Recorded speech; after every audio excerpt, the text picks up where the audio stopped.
ang mga resibong nakalap ngayong hapon. Construction worker na kuryente sa trabaho hanggang sa maputulan ng dalawang kamay. Kuryente yan po. Pero ang mga boss daw niya sa trabaho, hugas kamay nga ba? Naku po! Paano na ang paghahanap buhay ni Kuya?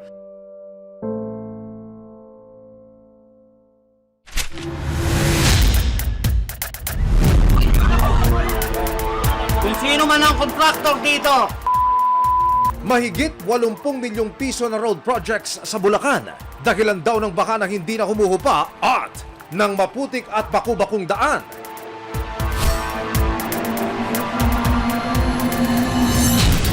Imutok ng mga residente sa tila na antalang mga proyekto.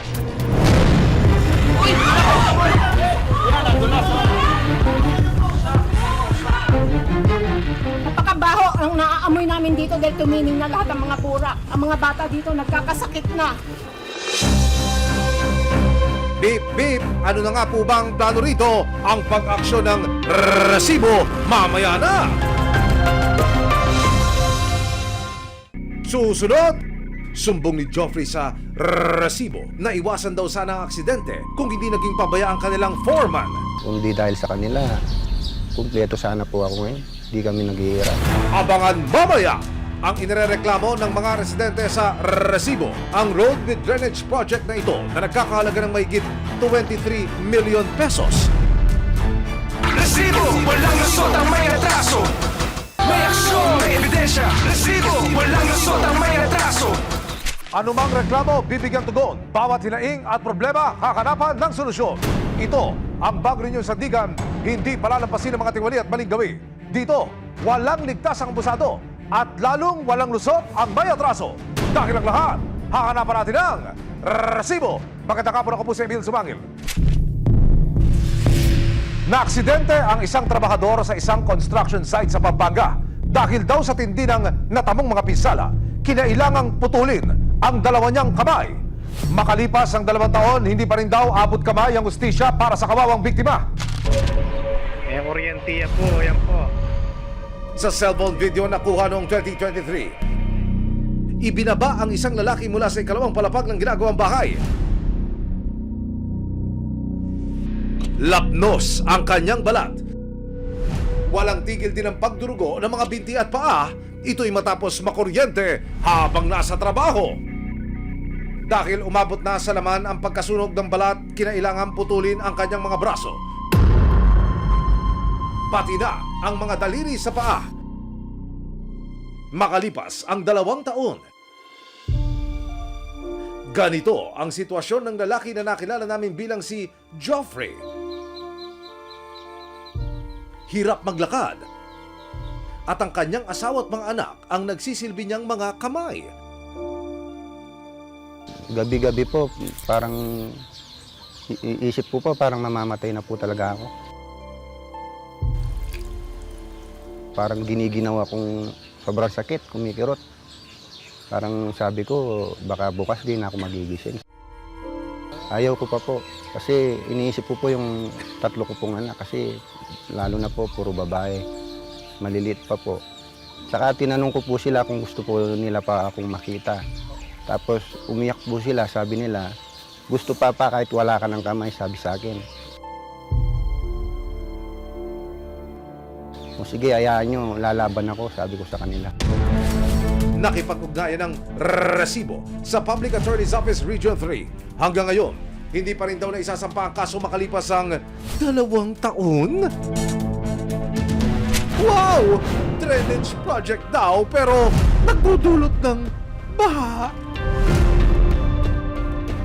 kung sino man ang kontraktor dito, Resibo, walang lusot ang may atraso.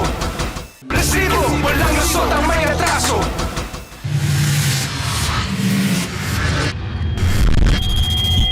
Construction worker na kuryente sa trabaho hanggang sa maputulan ng 2 kamay. Kuryente yan po.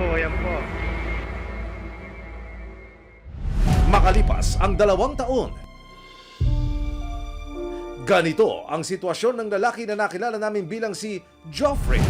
Kahit matagal na panahon na ang lumipas, sariwa pa sa alaala niya ang trahedyang sinapit sa construction site sa Pampanga.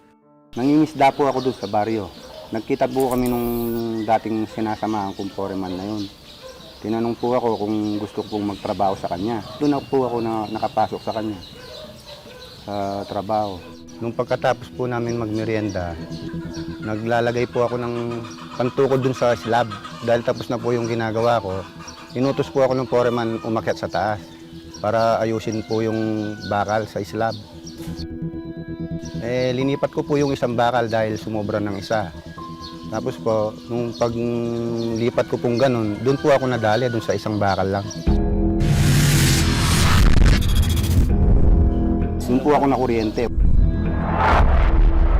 Tila gumuho ang mundo ng kanyang asawang si Claudine matapos malaman ang nangyari. Yung kamay niya po, yung parang nababa po yung balat. Tapos hindi mo po siya makausap kasi dumadaing po, masakit daw po. Parang hindi po niya kami nakikilala. Nang magkamalay si Joffrey sa ospital, dito na niya natanggap ang masamang balita. Sinabing tatanggalin daw po yung puputulan po daw yung dalawang kamay ko. Kung di daw po puputulin, ikamamatay ko po daw. Kaya nang hindi na makapagtrabaho si Joffrey, si Claudine na ang inasakan ng pamilya sa paghahanap buhay.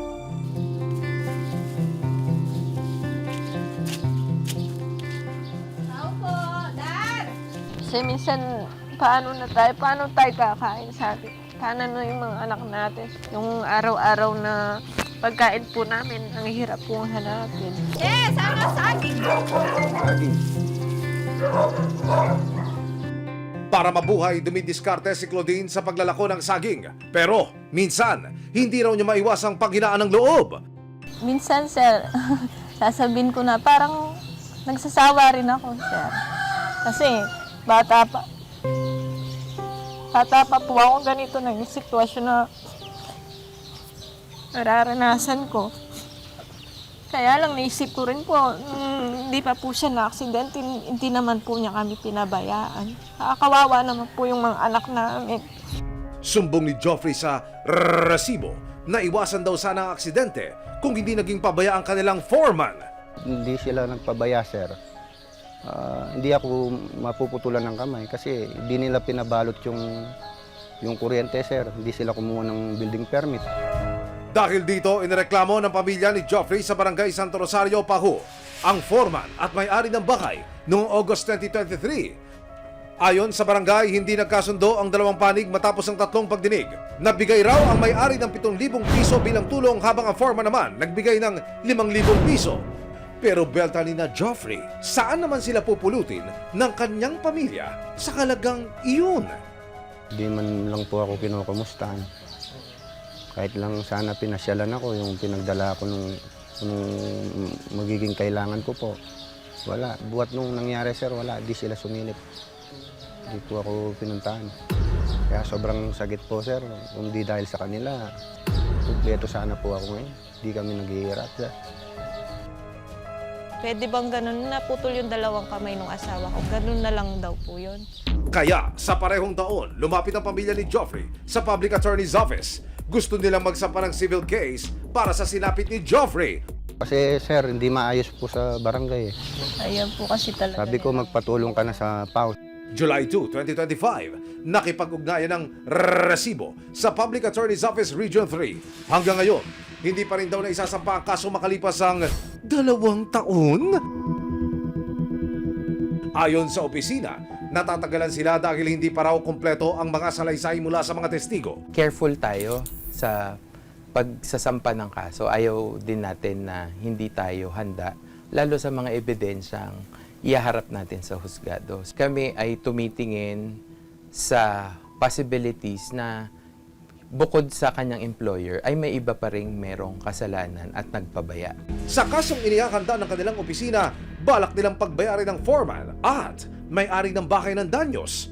Kabilang na rito ang mga ginastos sa ospital, gamot at maging ang arawan sanang sweldo simula ng maaksidente ang biktima. Hindi quantifiable dapat yung mga ganitong pangyayari kasi nasira ang buhay ng ating kliyente. Pero ang court kasi ay magbabase din sa hinihingi mo. So, dito maaring base sa actual na nagastos na merong mga resibo, yung hospitalization ni Mr. Bondoc at kung ano pa and yung kanyang mga pagdaraanan pang mga rehabilitation kung meron. Makailang ulit sinubukan ng resibo na kunin ang panig ng foreman at may-ari ng bahay. Pero tumanggi silang humarap sa amin at magbigay ng anumang pahayag. Pero hindi nagpaawat ang resibo. July 1, 2025, inilapit namin sa Department of Labor and Employment Region 3 si Joffrey. Base sa kwento niya sa ahensya, malinaw daw na may mga nilabag na patakaran sa construction site. So, alam po ng mga nagtatrabaho doon na merong presence of hazard, no, doon sa lugar na yon in the form of yung kuryente po. Sabi po nung foreman, saka yung iba po, yung mga tao, dapat po yung kukuha po sila ng building permit para maayos po yung... Oo. Para balutin po nila yung... Requirement po kasi yun. Bawat construction project, kailangan po mag-submit po ng Construction Safety and Health Program. Requirement po ng LGU yan, no, bago po magsimula ang isang construction project. So nakalagay po doon yung mga safety measures, procedures, yung mga occupational safety and health personnel, no, sino yung first aid, sino yung safety officer. Dagdag pa nila, dapat inire-report agad sa kanila ang mga ganitong aksidente. Marami rin po kasing hindi nagre-report, kaya nga po kami rin ay natutuwa po, no, na nag-report po si Mr. Jeffrey sa atin upang matulungan din po ang ibang mga manggagawa. May mga compensation benefits, may mga remedyo po tayo na pwede pong puntahan ng ating mga manggagawa in case meron pong mapatunayan na negligence or non-compliance ng mga employers pagdating sa lugar ng trabaho. Bilang paunang tulong kay Joffrey at kanyang pamilya, pwede siyang tumanggap ng benepisyo galing sa gobyerno. Pwede po tayong mag-file, kayo po, no, Sir Jeffrey, ng claim for compensation benefits. July 3, 2025, ipinatawag muli ng Dole Region 3 sina Joffrey at Claudine. Handog nila isang livelihood package na nagkakahalaga ng 50,000 pesos. Bibigyan namin kayo ng sari-sari store package with bigasan. So yung ipe-prepare din namin kayo, tuturuan namin kayong kung ano yung gagawin ninyo sa maliit na business na yon para lumago pa. Makatutulong daw ito sa pang-araw-araw ng mga gastusin ng pamilya. Maraming pong salamat sa resibo. Hindi po dahil sa inyo, wala pong nakakapansin po sa amin, wala pong tutulong. Siniguro din ng Public Attorney's Office Region 3 na maisasampa na ang kaso sa korte sa loob ng buwan na ito. I'm pretty sure matatapos natin ito kaagad within the month, in a few weeks, para ma-finalize since meron na po tayong draft. Ang hinihintay na lamang po natin ay yung additional na mga witnesses and other evidence. Orientiya po, yan po. Kung minsan, nangyayari talaga ang aksidente, pero kung sumusunod sa tamang patakaran, pwedeng maiwasan para hindi rin makaperwisyo sa taong nagkahanap buhay lang.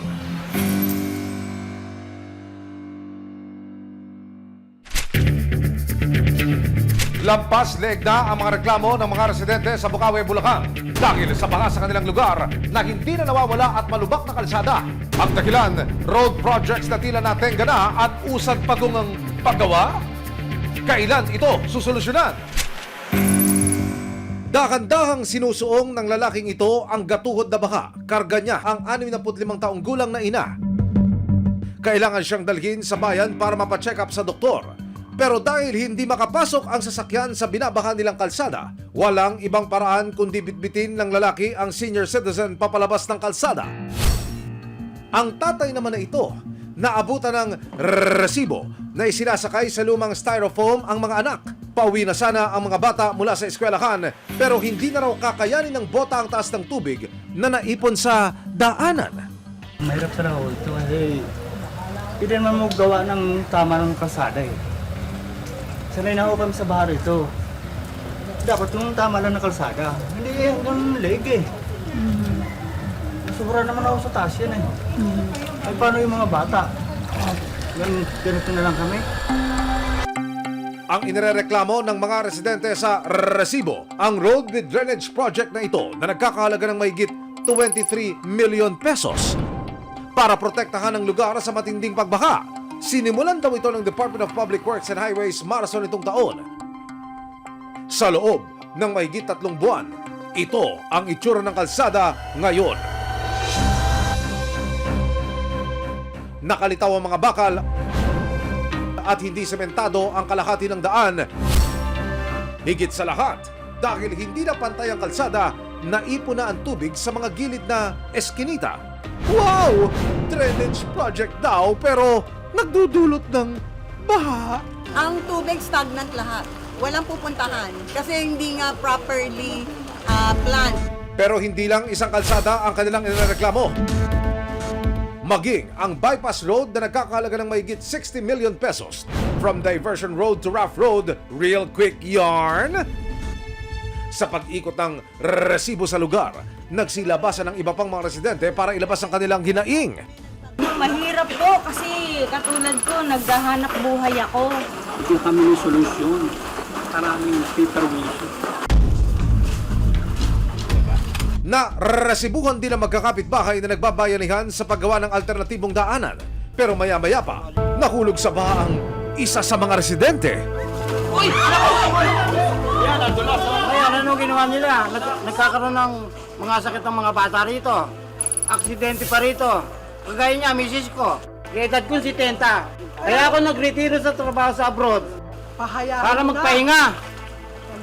Tingnan nyo, ginawa nyo sa amin. Kung sino man ang contractor dito.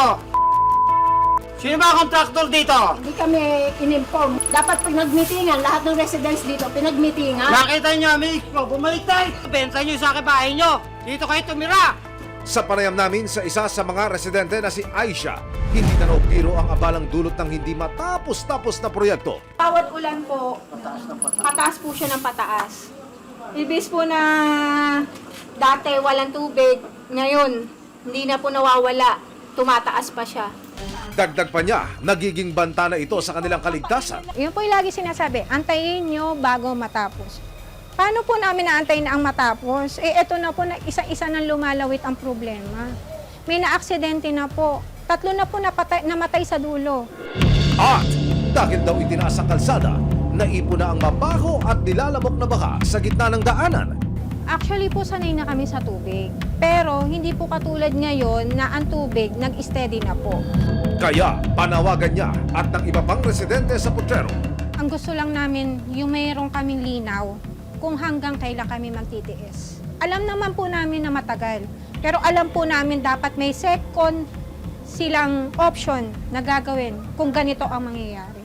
Nakapanayam ng Resibo ang DPWH Bulacan 1st District Engineering Office. Ayon sa kanila, nasa 70% completed na ang mga proyektong ito. Ongoing daw ang paggawa ng road with drainage project habang natigil naman ang diversion road. Ang naging issue natin dito is right of way, kaya as of now, suspended tayo. Bakit po tayo nagsimula if meron na pala siyang right of way issues? Actually, ma'am, ayan, ang dumadating na lang sa amin is yung funding and yung alignment. We're just here to implement. We're just here to survey, to verify kung saan yung paggagawa ng project. Then doon pa lang natin malalaman na yung mga private property na tatamaan. So before that, we have no idea na tatamaan itong mga private properties na to. Pag-amin pa ng DPWH na disburse o nailabas na ang mahigit kalahati ng milyong-milyong pondo. Mga sir, mahigit 30 million pesos po ang pinag-uusapan natin dito. Pero bakit ganito po ang sitwasyon? Actually, Bukawi Balagtas Diversion Road, funding niya is 2020. Ang disburse natin sa nasa 50% na. Sa Lulumboy, yung road with drainage, so na-disburse naman natin dito is 60% na. We're doing our best na makipag-usap dun sa mga apektadong residente na tatamaan ng project natin. Inanyayakan ng Resibo ang DPWH Bulacan 1st District Engineering Office na bisitahin ang lugar nang makarating tumambad ang maputik at madulas na daan at mga eskinitang lubog sa baha. Sa kanilang pag-iikot, hinarap ng mga opisyal ng DPWH ang ilang residente.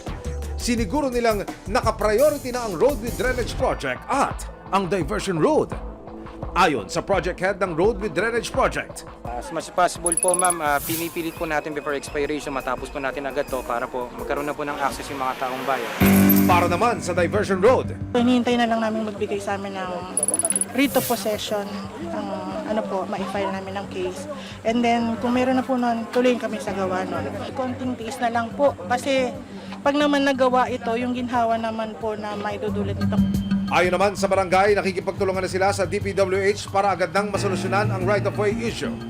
Kami po ay gumawa ng isang resolusyon sa barangay upang yung mga private road na yon para ma-donate na po yung mga rampa po ng bawat iskinita. Kami po ay nakiusap na sana po ang ma-semento at maayos at pinagbigyan naman po kami ng DPWH. Patuloy na babantayan ng resibo ang mga pangakong binitawan ng ahensya, lalo na't galing sa bulsa ng mamamayan ang milyong-milyong pondo para sa mga proyektong ito. Nararapat lang na ito'y mapakinabangan sa halip na makaperwisyo sa taong bayan.